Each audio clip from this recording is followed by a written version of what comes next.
place, a new home for a while. Let me feel alive. Hello folks, John Allen wondered where the road leads.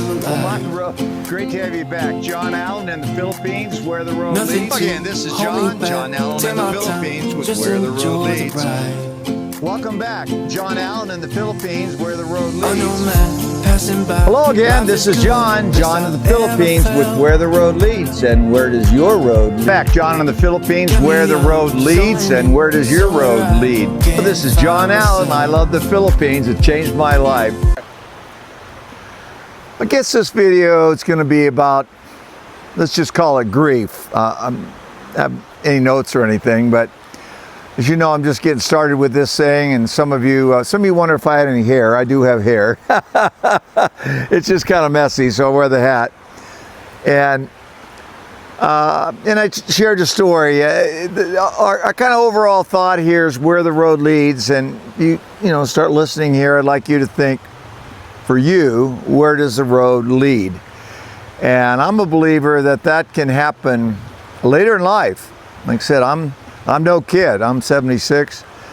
Saw a guy in the United States start his YouTube at 80 years old. He's doing great. One woman's in her 90s.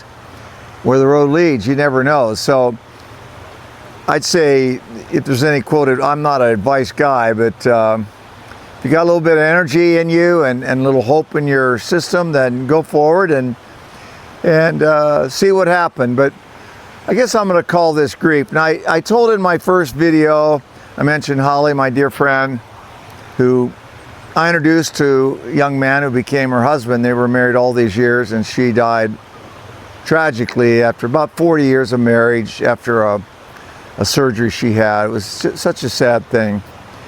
And after my, here comment, finished the damn ride, and I was going to speak at her service, and she used to work for administration, like in a church, so there were some pretty religious people there, like bishops.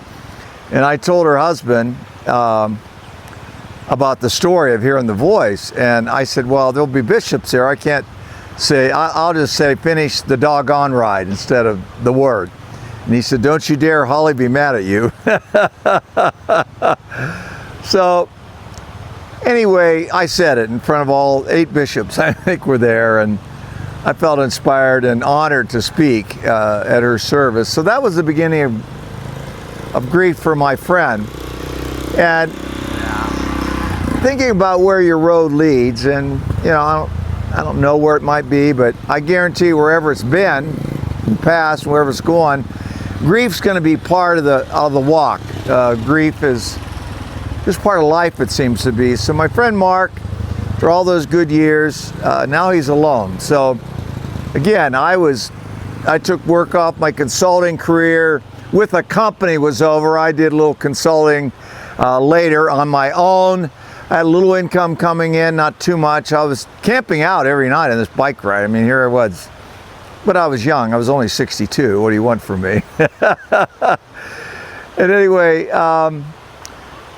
so I stayed with Mark for 3 or 4 weeks, and we talked a lot and just shared. It was just nice when a friend can be there that long. And it was near the Chesapeake Bay, just north of Chesapeake Bay, north of Baltimore.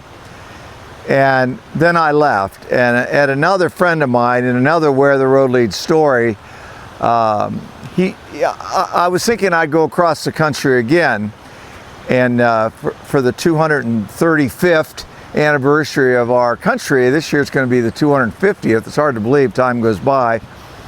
And in 1976, he had led a group of bicyclers from Oregon to Yorktown, Virginia, and he was the leader of about 17 people. And they left on August 5th of 2011, so he wanted to ride with me, leaving Florence, Oregon, June 11th, 2011. So he said, why don't you go that way and I'll join you. He couldn't get away that long from there to Missoula, so he rode with me. But anyway, then he left and he went back to work. He worked in a church as well, and so that I started going, and I went through course, Oregon, and then I went through parts of Idaho, and then I finally got to, I was getting close to the, I was going to say Grand Canyon, but Yellowstone National Park, and Mark and I had been communicating, and he wanted to take off like a month, kind of for grief, which is our topic today, because he was back to work, feeling alone, 41 years, I think it was, of marriage. So I said, look, I've been riding at that point maybe 6,000 miles. This whole thing was over 11,000. It was crazy. And I'm no athlete, really. I was overweight still, but they called me the mule on that trip. I just keep going. But I said, if you want to ride with me, you've got to train for 3 months, and you've got to ride 40 miles a day, at least 5 times a week. So he did. And so he flew out, met a friend, and we met at West Yellowstone. So he got his bike out. He didn't know anything about bikes, and it was all in a box, so I put it back together. Here it got damaged in the bike box, so I knew enough. We went into this little bike shop in West Yellowstone and got it up on the truing wheel, and I trued this up. It was, for any of you bike kind of people, it was a Trek 520, kind of the old-fashioned steel frame. But so we started out. We went through, within day 3, we got the Old Faithful.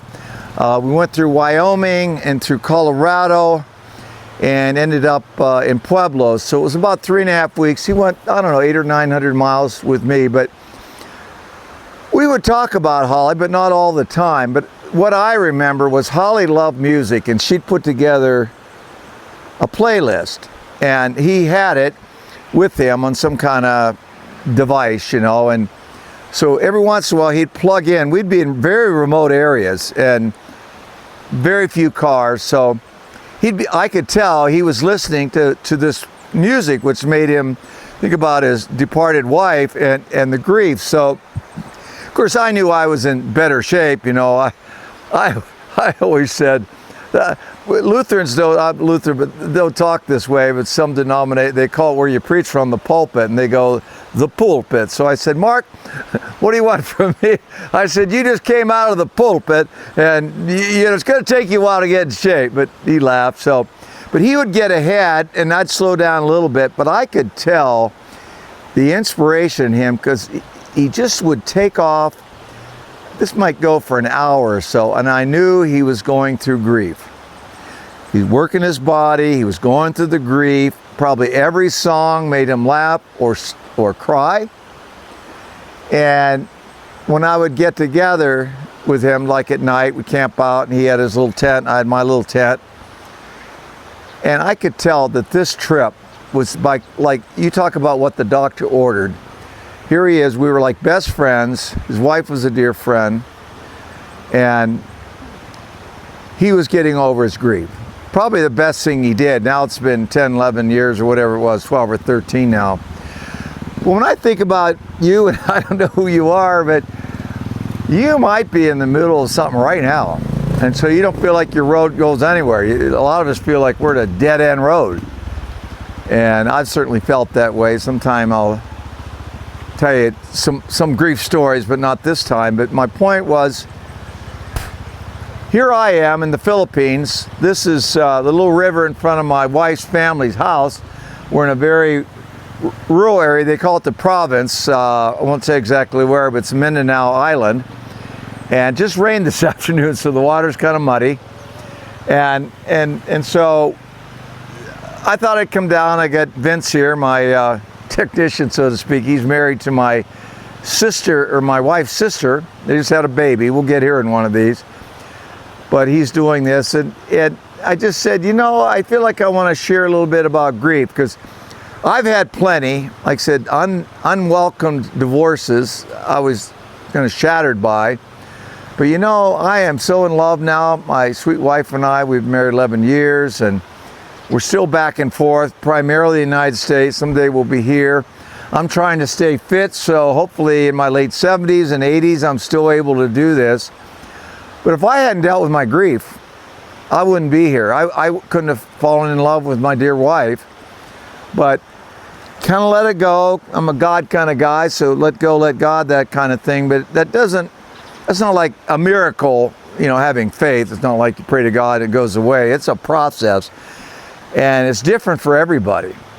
Because some people, they die, their husband dies, and the woman, like my mother, she never was the same. She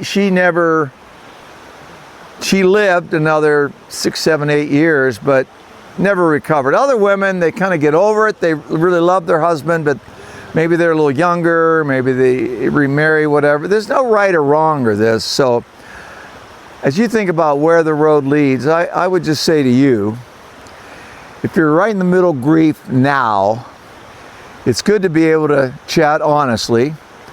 You probably don't want to ride your bicycle from West Yellowstone, Wyoming to Pueblo, Colorado, but maybe get away on a little trip or try something a little different in your life.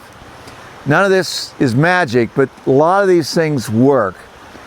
So I'm hoping to tell some stories, and I hope after a while that some of you in your comments will share stories, tell me things. You come on down here. This is, he's my buddy. This is Javier. We just call him Baby Luke. And he hangs out with Shanette and me.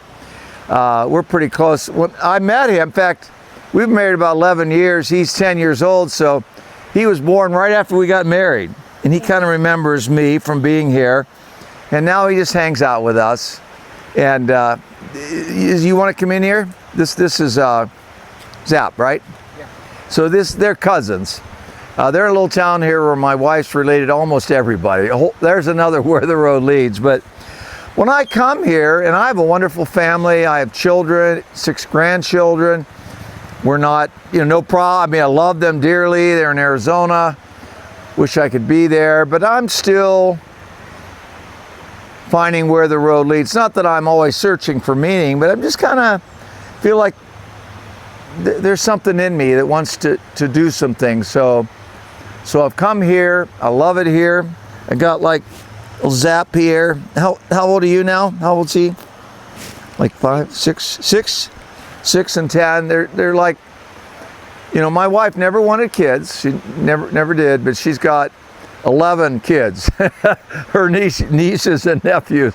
And the youngest is Vince's little girl, who's like, what, 5 months now or something? 6 months. 6 months. So, 6 months. So where the road lead? My road led right here, and I'm liking it. Now I'm going to go back. I'm still working a little bit at a church and still doing some things. I think I'm making a difference, but doggone it, I think life goes on. And my hope is, as we share here together, that we can help each other. So this is John Allen, coming to you here from the Philippines. God bless.